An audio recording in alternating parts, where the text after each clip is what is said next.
So quite a few years ago, maybe I don't know, it's been a long time. About 20 years ago, my dad passed away, and a few years after that, my mom remarried a devout Catholic man who I'd grown to know and love. But of course, at the time, I was an evangelical, so I felt my duty to convert him. And he always gave me a good answer. He was very challenging to convert. Usually, Catholics didn't have very good answers to my questions, but he was challenging. So, although I was an evangelical, I knew and respected St. Thomas Aquinas. In fact, I used to foolishly say if Aquinas was alive during the Reformation, he would have been one of the reformers.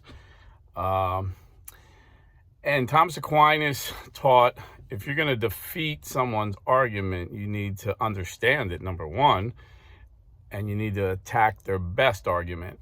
So first, I got some good apologetics from Norman Geisler, Ron Rose, James White. I studied their apologetics.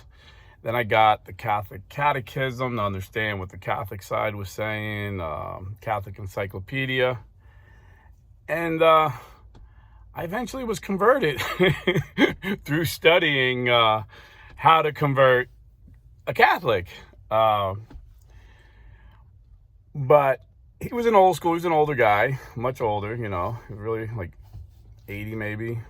And when it came to medicine, he, old school people, whatever their doctor says, they're going to do, And I noticed he was taking a lot of medicines. He had like 25 prescriptions. And he was telling me, he was having some bad symptoms one day.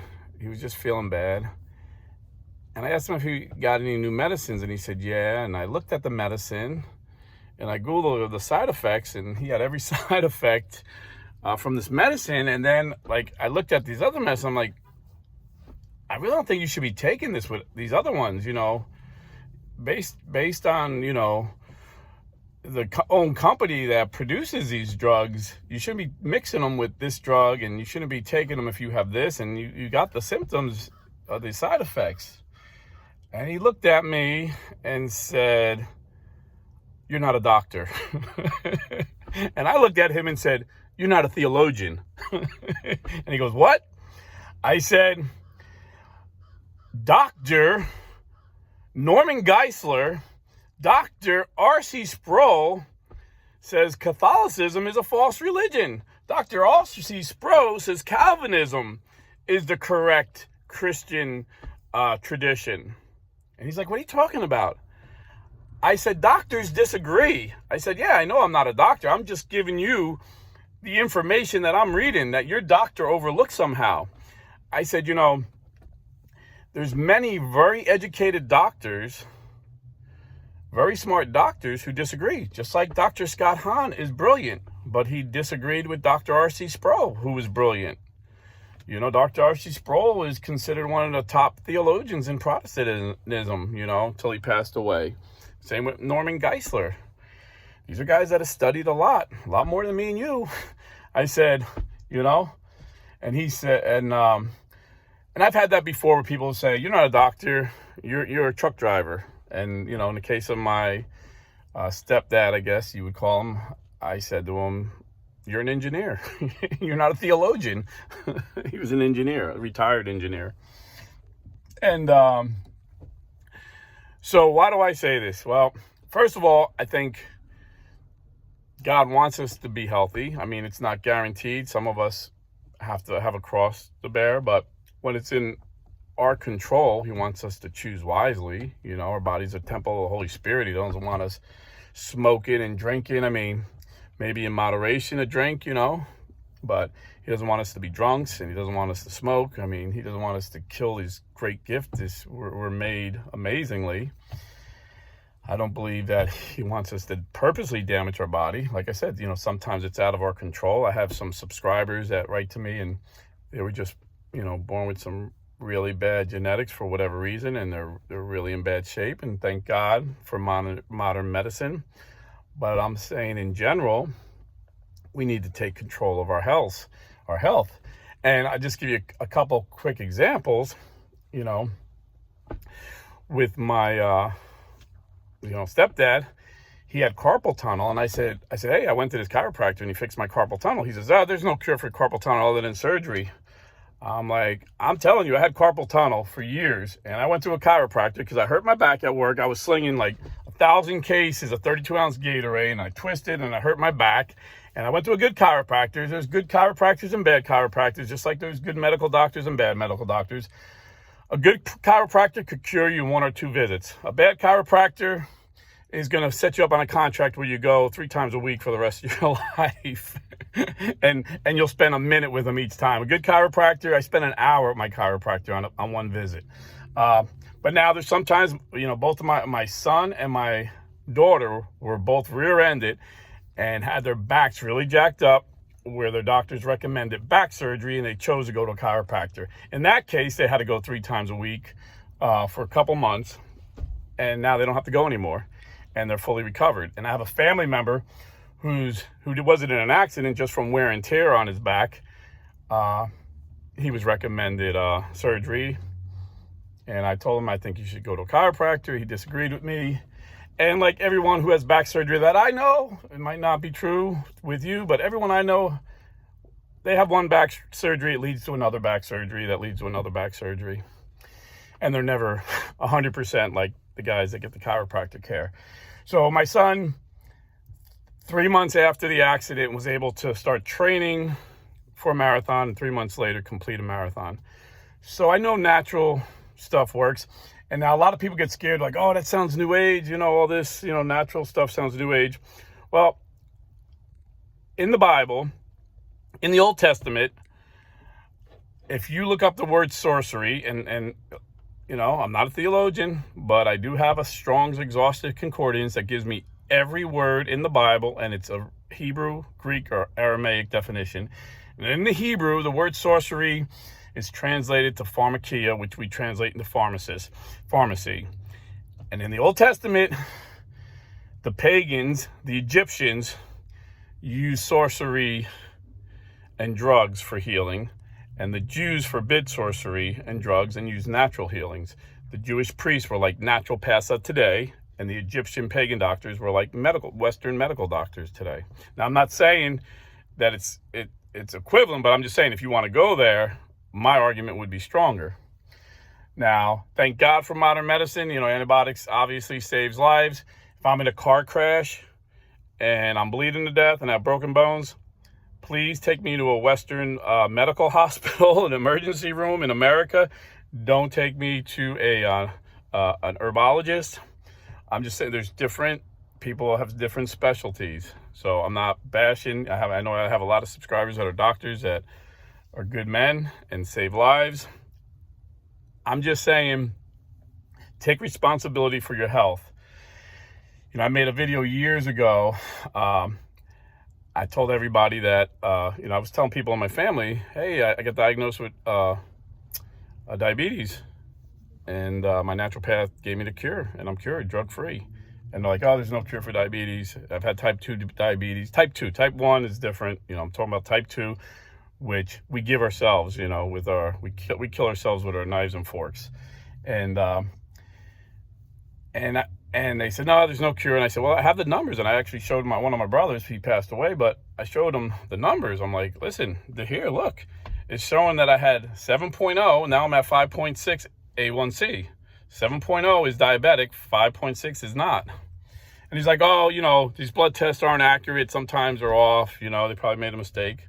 I'm like, bro, for years, I kept going up. I kept getting it tested, and they kept telling me, hey, you got to watch, you're pre-diabetic. I said, I'll get it. And I kept putting it off until finally they said, boom, you hit it. You're diabetic now. 7.0, you're diabetic. They gave me a prescription for metformin, which I quickly threw in the garbage and called my naturopathic doctor in New Jersey that I haven't spoken to in like 20 years, but he remembered me and said, just do some intermittent fasting, which meant you don't eat for 16 hours a day. So like if the last time I eat is 8 o'clock at night, I don't eat again until 12 noon the next day. And then when I do eat, I limit, I should eliminate 100%, but I don't. It's hard to be perfect in an imperfect world, but I limit my carbs. Just try to eat vegetables, a lot of vegetables and meat, chicken, beef, turkey, fish, especially fish is really good for you. And it worked. I know people that didn't go that route. They took metformin and eventually they needed to take insulin.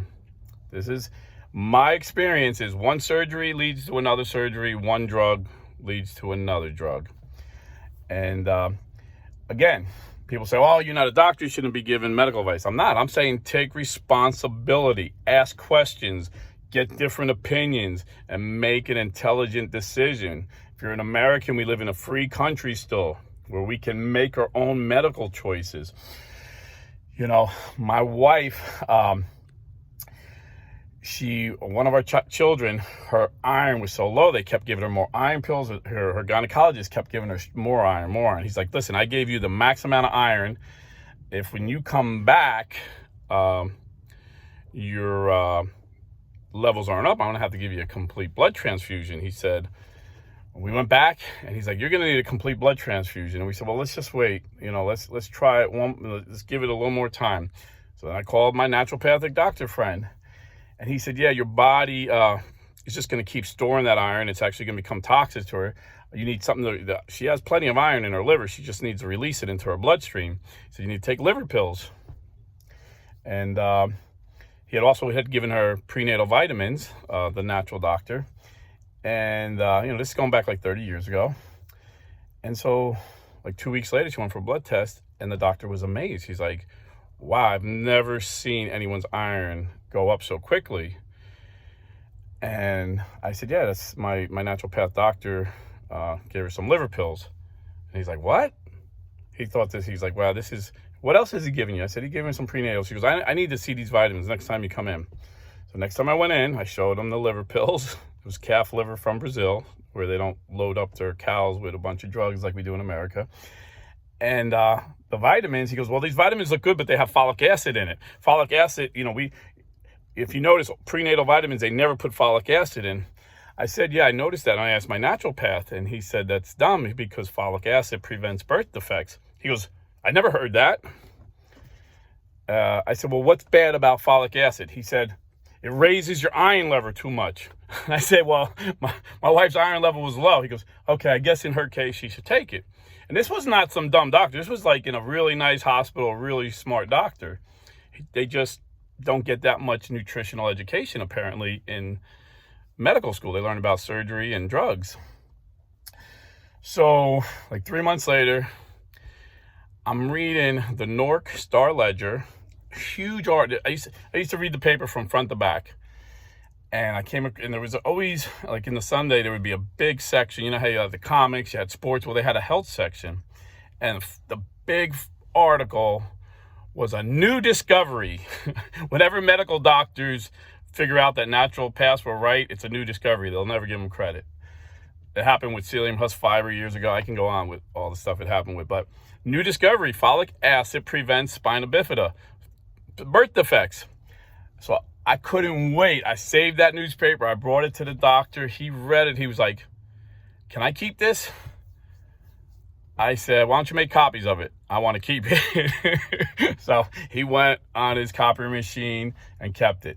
Another time, my wife, shortly after she had a baby, she started getting paranoid. Like it was weird, like really paranoid.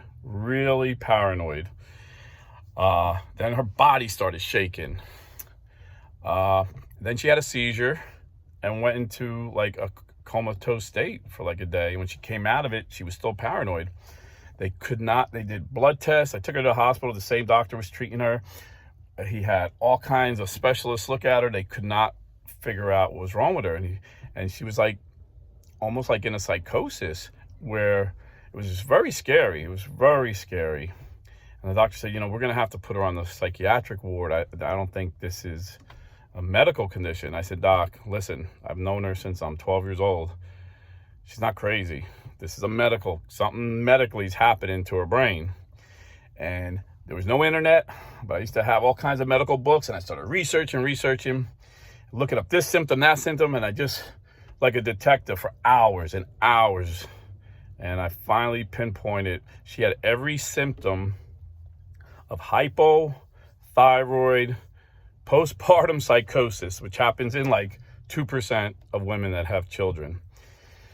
So I went and I told the doctor, and he's like, I don't know, that's like so rare. I said, look up the symptoms.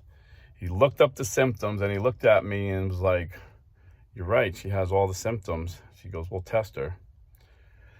So a normal range is something like 0.05 to 5.0. It's like, that's kind of like the range. She was so out of range. She was at 125. The endocrinologist who started, because that was the only one they didn't bring in. They had psychiatrists, they had neurologists, they had gynecologists, they had all the specialists. But once we thought it was the thyroid, they brought an endocrinologist in. And he told me, I've never seen a thyroid that out of whack. Yes, that could cause every symptom your wife has. We started giving her intravenous thyroid medicine. And this is drug medicine. I'm not anti-drug medicine when you need it. And within a few days, she was back to normal. So I'm not a doctor, but doctors don't know everything. Doctors aren't God. You got to take control over your own health, of your family's health, and you got to ask questions. I could go on and on with situations of friends who listen to me, and just, I can tell you 20 stories similar to those couple I just told you. But the point of this channel is not a health channel. I talk more about that on Rumble, because I talk too much about it here, they'll pull me down. But the point of this is, we're not doctors and we're not theologians. So don't think you know it all. I don't know it all. You don't know it all. Doctors don't know it all. Theologians don't know it all. So if you're a Protestant watching this, don't you wonder why great theologians, biblical scholars like Dr. Francis Beckwith, who was the president of the Evangelical Theological Society, became a Catholic?